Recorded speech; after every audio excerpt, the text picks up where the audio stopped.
Lekin ehson beradigan bo'yidim hali kelmadi.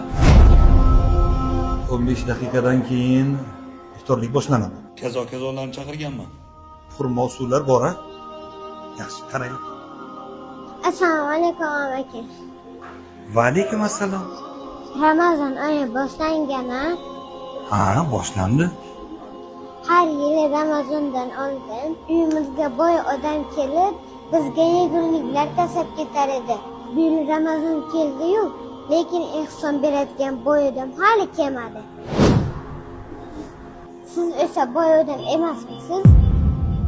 Biz ro'zani duo bilan yopib, duo bilan ochyapmiz. Ovqat yemaymiz.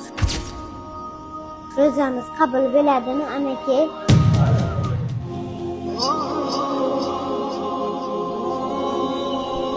Qorni ochlar qolib, qorni to'qlarni to'ydirmayapmizmi?